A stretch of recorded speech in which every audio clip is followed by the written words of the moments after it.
귀신의 존재를 믿지 않는 많은 현대인들이 있습니다. 사람들은 성경에 나오는 귀신 들린 사람들을 치유하는 예수님의 모습을 보면서 그저 그 시대에는 진단하지 못했던 정신 상태를 가리키는 것으로 받아들이는 경향이 있습니다. 하지만 현대 사회에서도 이상한 힘이 한 인격을 침범해서 그 사람으로 하여금 이상한 소리를 말하게 하고 특이한 시선으로 사람들을 보게 하는 경우를 분명히 경험한 사람들이 많이 있습니다. 그래서 그런 사람들이 다른 사람들이 알지 못하는 일을 알기도 합니다. 여러분, 왜 과학과 이성적으로 판단하는 현대 사회에서 많은 무당이 있고 신내림을 받았다는 사람들이 있을까요? 여러분, 작두 위에 맨발로 올라가는 무당을 어떻게 설명할 수 있으시겠습니까? 우린 여기서 두 가지 사실을 발견합니다. 첫째는 그런 상태를 어떻게 규정하든지 현실에서 알 수 없는 영적인 세계가 분명히 있다는 것입니다. 둘째로 예수님께서 귀신 들렸다고 여겨진 많은 선량한 사람들을 치유하셨다는 사실에 대해 역사적인 의혹을 가진 성경학자는 거의 없다는 사실입니다. 그래서 현대 사회에서도 귀신 들린 것과 정신병증을 구분하는 것이 일반적이라 할 수 있습니다.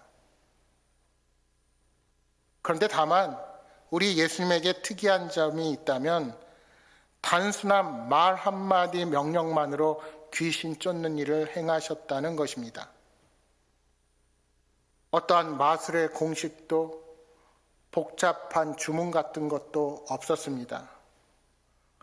예수님께서 귀신들에게 나가라고 명령하시니 그냥 나갔습니다.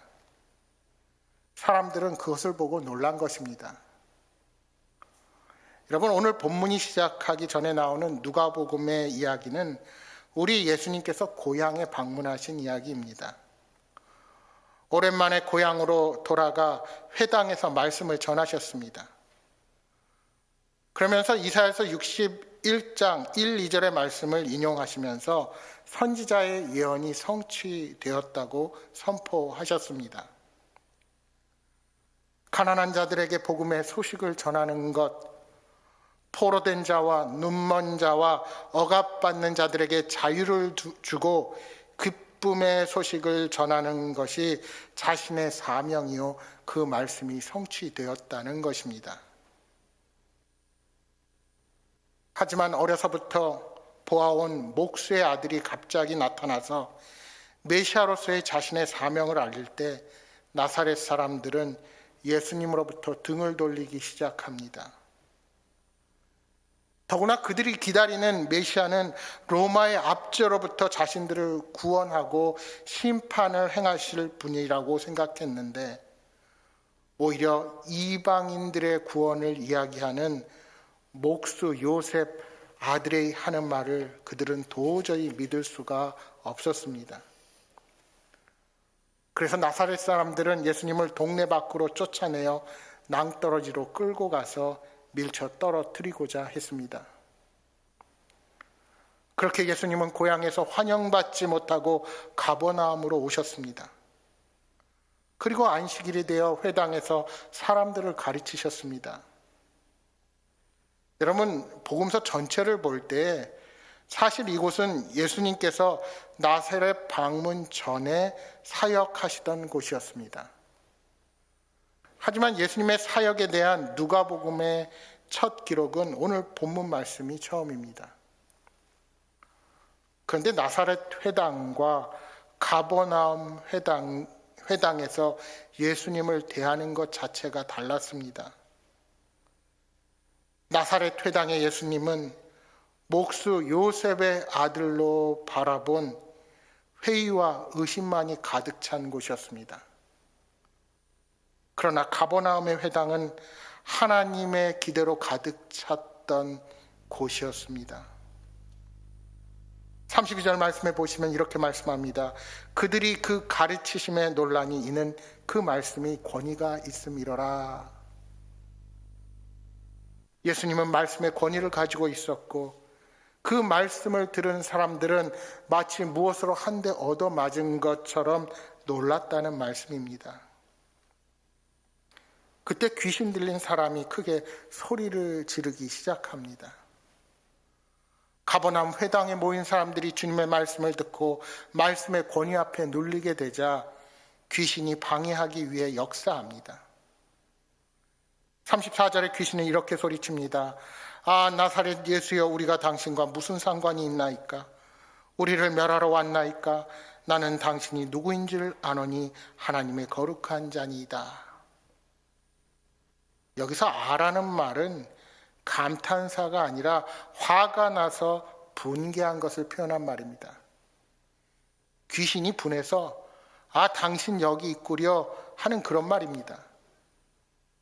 예수님께서 오셔서 하나님의 말씀을 전하고 예수님을 따르는 사람들이 날마다 많아지게 되자 이 귀신은 화가 날 대로 나 있는 것입니다.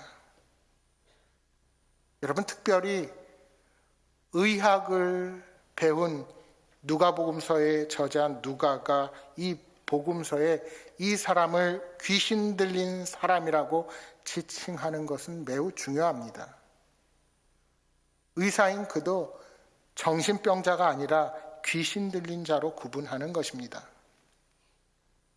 이처럼 성경에는 보통 질병을 걸린 사람들과 귀신 들린 것을 분명하게 구분하고 있습니다. 이 귀신이 하나님의 능력을 알고 말한 것입니다. 우리를 멸하러 왔나이까? 여기서 멸하려라는 말, 즉 헬라어 아포레사이는 마귀들을 전멸시킨다는 말이 결코 아닙니다. 여기서 멸한다는 말은 마귀가 더 이상 인간을 지배하지 못한다는 의미입니다. 다시 말하면 예수님의 말씀의 권위로 사탄에 속해 있는 사람에게서 이 사탄을 쫓아내는 것을 의미합니다. 귀신도 예수님이 하나님의 아들이심을 압니다. 그래서 34절의 귀신은 나는 당신이 누구인 줄 아노니 하나님의 거룩한 자니이다 하고 말한 것입니다. 우리 주님은 그러한 귀신을 쫓아내셨습니다. 35절입니다. 잠잠하고 그 사람에게서 나오라. 여기 잠잠하고라는 말은 입에 재갈을 물린다는 뜻입니다. 예수님은 귀신 들린 사람이 한마디 말도 하지 못하게 입에 재갈을 물려놓고 그를 쫓아내셨습니다. 그러니까 우리말로 쉽게 말하면 잔소리 말고 그 사람에게 빨리 나오라는 선포이십니다. 여러분, 하나님의 말씀이 임하면 귀신은 쫓겨가게 되어 있습니다. 때리고 무력을 행사한다고 물러가는 것이 결코 아닙니다. 권세 있는 하나님의 말씀이 있으면, 그래서 주 예수의 이름으로 명령하면 귀신은 물러나게 되어 있는 것입니다. 예수님께서 그 사람에게서 나오라고 명령하셨을 때 귀신이 나가면서 그 사람을 회중 중에 던져버리고 나갔습니다. 그러나 신기한 것은 그 사람의 몸이 하나도 상하지 않았다는 것입니다. 무슨 말일까요? 귀신은 하나님이 허락하지 아니하고서는 어떤 사람의 생명을 해할 수도 없고 상하게 할 수도 없는 존재라는 것입니다. 아무리 귀신이 힘이 있어도 하나님의 사람을 상하게 할 수 없습니다. 왜요? 우리는 귀신의 권세를 지배하시는 하나님 아버지의 자녀들이기 때문입니다. 따라서 오늘 본문의 말씀은 우리 주님께서 모든 영적인 세계를 지배한다는 말씀이기도 합니다. 예수님께서 공생애를 시작하시기 전 40일간 시험을 받으시면서 사단의 권세를 완전히 이기셨습니다. 따라서 우리들이 예수님을 의지하며 말씀 앞에 굳건하게 설 때에 어떠한 악한 세력도 우리를 쓰러뜨릴 수 없습니다. 에베소서 1장 21절 22절에 말씀합니다. 모든 통치와 권세와 능력과 주권과 이 세상뿐 아니라 오는 세상에 일컫는 모든 이름 위에 뛰어나게 하시고 또 만물을 그 발 아래에 복종하게 하시고 그를 만물 위에 교회의 머리로 삼으셨느니라. 하나님께서 우리 주 예수 그리스도 앞에 만물이 복종하게 하셨습니다. 또한 예수님을 교회의 머리로 삼아 주셨습니다. 우리 주님께서 십자가 고난의 길을 떠나시기 전에 이렇게 말씀하셨습니다. 요한복음 16장 33절입니다. 이것을 너희에게 이르는 것은 너희로 내 안에서 평안을 누리게 하려 함이라. 세상에서는 너희가 환난을 당하나 담대하라. 내가 세상을 이기었노라. 내가 승리했으니 너희도 승리하리라는 말씀입니다. 그렇습니다. 우리 주님께서 사탄의 권세를 이기셨기에 우리가 주님만 의지하고 산다면 얼마든지 사탄의 권세를 이길 수 있습니다. 예수님의 말 한마디로 사탄은 주님 앞에서 꼼짝하지 못했습니다. 어둠의 권세는 구원자이신 예수 앞에서 아무런 힘도 발휘하지 못합니다. 따라서 우리도 그 빛 가운데 거하면 어떠한 세력도 우리를 해치지 못합니다. 여러분, 지금도 사탄 마귀는 사람들 안에서 일하고 있습니다. 그런데 그 모든 방법이 같지 않습니다. 그러면 사탄이 우리에게 어떻게 접근합니까? 첫째는 오늘 본문의 말씀처럼 마귀가 온전히 정복하는 경우입니다. 귀신 들린 사람처럼 자신의 의지와 상관없이 귀신에 눌려서 지배당하는 경우를 말합니다. 두 번째는 잘못된 생각 때문에 악한 세력에게 이용당하는 경우입니다. 열심당원이었던 가룟 유다는 우리 예수님께서 자기 민족을 로마로부터 해방시키는 지도자가 되기를 원했습니다. 그런데 예수님께서 그렇게 자신의 마음대로 움직여주지 않으셨습니다. 유다는 예수님이 로마의 압제로부터 벗어나고 그 힘으로 그들을 통치하실 생각이 없다는 판단이 들자 사탄의 앞잡이가 되어서 예수님을 팔아넘기는 악한 일을 가담하게 된 것입니다. 여러분 기억하십시오. 교회와 멀어지고 공동체를 미워하면 자신도 모르게 사탄의 유혹에 빠져서 주님의 일을 방해하는 일에 가담하게 되고 오히려 교회를 어지럽게 만드는 일을 할 수도 있다는 사실을 우리는 명심해야 합니다. 마지막 세 번째로는 주님을 위한다고 하고 교회를 위한다고 하는 일인데 결과적으로 파괴하고 해롭게 하는 경우가 있습니다. 베드로는 우리 주님을 지극히 사랑한 제자였습니다. 그는 주님을 위하여 목숨을 버리겠다고 그렇게 결단했던 제자였습니다. 그는 갈시아라 빌립보에서 주는 그리스도시요 살아계신 하나님의 아들이십니다 라고 멋지게 신앙을 고백합니다. 하지만 곧바로 예수님께서 십자가에서 고난을 받으시고 죽임 당할 것을 제자들에게 알리시자 베드로는 극구 반대하면서 주님께 강하게 항의합니다. 순간적으로 악한 세력에 사로잡혀 줄을 붙들고 항변하다가 마침내 주님의 꾸짖음을 듣게 됩니다. 마태복음 16장 23절에 우리 주님이 베드로에게 이렇게 말씀하십니다. 사탄아 내 뒤로 물러가라. 너는 나를 넘어지게 하는 자로다. 내가 하나님의 일을 생각하지 아니하고 사람의 일을 생각하는도다. 도리어 사람의 일을 생각하는도다.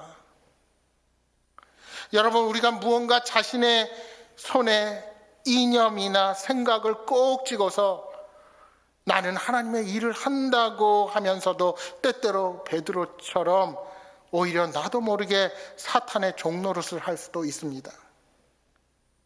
그래서 우리는 항상 기도해야 합니다. 영적인 분별력을 가지고 사탄을 대적해야 합니다. 문제는 우리 안에 있는 악한 세력을 완전히 정복할 때만 우리 주님 앞에 온전히 순복할 수 있고 하나님의 도구로 일할 수 있다는 것입니다. 그렇지 않으면 나도 모르는 순간에 주님을 거역하고 주님이 하시고자 하는 일을 방해할 수 있다는 사실입니다. 여러분, 악한 세력들은 내가 주님 안에 바로 서 있을 때만 물리칠 수 있고 주님의 권세로만 물리칠 수가 있습니다. 무슨 말입니까? 내가 주님 안에 온전히 거하여 주님의 지혜를 가지고 볼 때에만 성령과 사탄을 구별할 수가 있다는 것입니다. 여러분, 사탄은 무서운 모습으로 또는 여러분이 싫어하는 모습으로 다가오지 않습니다. 때로는 여러분에게 가장 가깝고 가장 정다운 모습으로 그리고 가장 달콤한 말로 우리를 유혹합니다. 여러분이 거절하려고 해도 거절할 수 없는 바로 그런 모습으로 다가오는 것입니다. 따라서 그것을 분별할 수 있는 것은 그리스도 안에서 바른 신앙과 바른 양심을 가질 때만 볼 수가 있는 것입니다.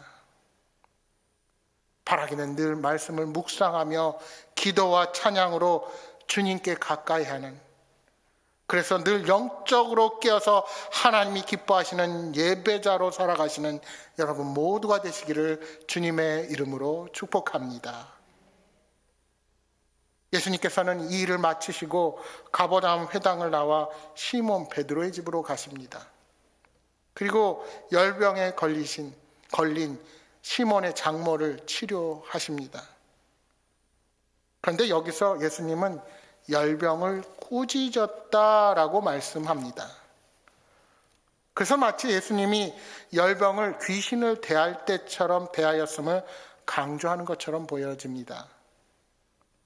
물론 이것이 베드로의 장모가 열병 귀신 들린 것으로 보았기에 그렇게 표현한 것인지는 모르겠지만 귀신의 활동과 어느 정도 관계가 있는 것처럼도 보입니다.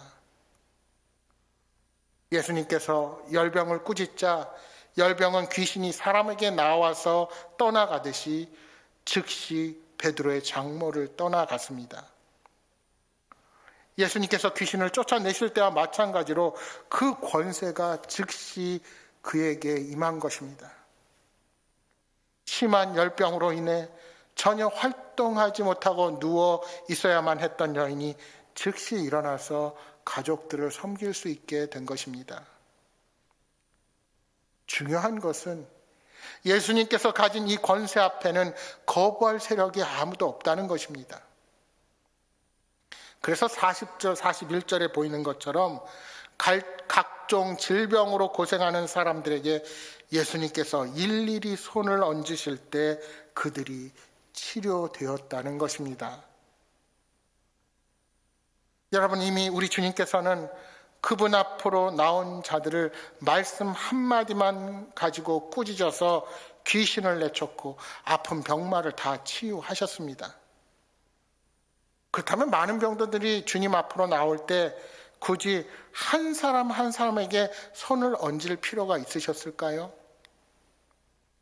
주님의 말씀의 권위와 능력은 일일이 그 사람들에게 손을 얹지 않아도 그들을 능히 고치실 수 있었을 것입니다.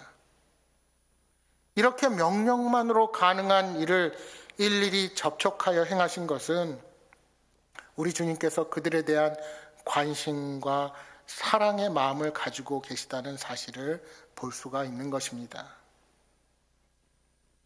특히 많은 병자들을 사로잡고 있던 귀신들은 예수님을 하나님의 아들이라고 외치며 반항했습니다. 그러나 우리 주님은 그들이 자신의 정체를 말하는 것을 허락하지 않으셨습니다. 왜 그러셨을까요? 그들이 예수님을 하나님의 아들이라고 부르는 것은 그들의 신앙 고백이 아니기 때문입니다. 그들은 단지 자신이 들어가 있는 그 사람에게서 쫓겨나기 싫어서 그 사람을 떠나기를 거부하면서 내가 당신이 누군지 안다고 인정하는 것에 불과했을 것입니다. 그러니까 우리 주님께서 귀신에게 아무 말도 하지 말고 입 닥치고 그냥 떠나라고 그렇게 명령하신 것입니다. 이제 그 광경을 본 많은 사람들은 능력의 예수님께서 계속해서 그 마을에 머무시기를 원했고, 그래서 주님이 떠나는 것을 만류합니다. 우리 예수님께서 놀라운 능력을 행하시다 가버나움 사람들은 그 능력을 독차지하고픈 마음이 들은 것입니다. 말하자면 그러한 예수님의 권위와 능력을 자신들에게만 머물게 하려는 것이었습니다. 그런데 이런 가운데 우리 주님께서 어떻게 하십니까? 날이 밝자마자 외딴 곳으로 향하십니다. 그러면서 그들에게 뭐라고 말씀하십니까? 43절 말씀을 다시 보십시오. 예수께서 이르시되 내가 다른 동네들에서도 하나님 나라 복음을 전하여야 하리니 나는 이 일을 위해 보내심을 받았노라. 예수님은 다른 동네 가서도 하나님 나라의 복음을 전하는 것이 아버지 하나님의 뜻임을 밝히시며 아버지 뜻에 순종하여야 함을 그들에게 교훈하셨습니다. 복음을 전해야 하는 것, 이 일로 내가 보내심을 받았다는 그 주님의 소명의식을 볼 수 있는 장면입니다. 여러분, 어쩌면 우리 같으면 나를 필요로 하는 사람들의 요구를 뿌리치기 힘들어서 정에 이끌리고 인정받는, 인기를 끄는 이 현실의 순간이 좋아서 그저 수용하고 그 자리에 머물기 쉬웠을 것입니다. 그러나 주님께서는 그러한 순간에도 자신을 나타내지 않으시고 겸손하게 사명을 위해서 발걸음을 옮기신 것입니다. 거절하실 때는 분명히 거절하시고 하나님 나라의 확장을 위해 과감히 그 길을 걸어가시는 겁니다. 여러분, 마치 예전에 미국의 서부개척 영화에 보시면 악당들을 소탕한 주인공이 호련히 다음날 아무 말 없이 다른 마을로 향하는 것처럼 우리 주님께서는 메시아로서의 사명을 감당하시기 위해 그 발걸음을 또 다른 지역으로 옮기신 것입니다. 바로 여기에 우리 예수님의 권세와 위엄이 있습니다. 그런데 여러분, 오늘 우리들도 예수님의 말씀의 권위와 치유를 경험했던 가버나움 사람들처럼 예수님이 나에게서 떠나지 않도록 만류하는 잘못을 저지르고 있지는 않으십니까?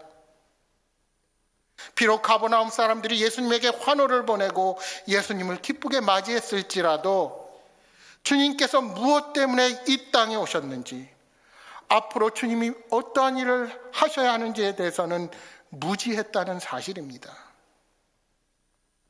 오늘 본문의 더러운 귀신들이 예수님을 뭐라고 부릅니까? 나사렛 예수, 하나님의 거룩한 자, 하나님의 아들. 비록 사탄은 인정하기 싫어도 예수님이 메시아라는 사실을 알았습니다. 그런데 과연 귀신을 내쫓고 병자들을 치유하시는 예수님을 보고 자신들을 떠나기를 만류하는 가버나움 사람들이 고백하는 주님은 어떤 주님일까요? 여러분, 우리는 때로 나의 영혼의 문제보다 내 현실의 문제를 해결해 주실 분으로 우리 주님을 착각하고 살아갈 때가 너무나도 많이 있습니다. 그래서 주님께서 지금 내 삶의 문제를 해결해 주시고 내 병을 고쳐주시고 자녀들에게 현실적인 복을 주시기를 간구할 때가 많이 있습니다. 그리고 실제적으로 우리 주님은 그러한 연약한 우리들의 믿음을 굳건하게 하기 위해서 그런 능력으로 역사하실 때가 분명 있습니다. 우리는 분명 그러한 주님의 능력과 치유의 주님을 믿고 간절히 간구합니다. 그러나 우리가 예수님을 믿는 최종의 목표는 그러한 기적과 권능을 내 것으로 만드는 것이 결코 아닙니다. 오늘 저와 여러분이 진정 예수님이 필요한 이유가 무엇입니까? 저와 예수님에게 예수님이 필요한 이유는 그분이 바로 우리의 구원자이시기 때문입니다. 그분이 나를 위해 십자가 위에서 죽으시고 모든 죄를 사하시고 영원한 생명을 허락하셨기 때문입니다. 정말 주님이 우리에게 필요한 이유는 우리의 영혼 구원 때문입니다. 그렇다면 그 메시아의 현실적인 능력과 기적이 내게 머물 것만을 기대할 것이 아니라 주님께서 하나님 나라의 좋은 소식을 전하기 위해 다른 동네로 향했던 것처럼 나도 그 주님을 따라 이 기쁜 소식을 전하는 자가 되어야 하는 것입니다. 하나님 나라의 복음은 귀신 들린 자나 병든 자들뿐만 아니라 누구도 예외 없이 가장 연약하고 소외된 사람들까지 그 구원의 목적에 포함됩니다. 그래서 우리 주님께서는 발걸음을 옮겨서 갈릴리 여러 회당에서 복음을 전하신 것입니다. 여러분, 이처럼 한 곳에 머물지 않으시고 하나님 나라의 기쁜 소식을 전하신 하나님의 은혜가 오늘 저와 여러분에게 임하여 우리도 구원을 얻고 우리도 영원한 생명을 얻게 된 것입니다.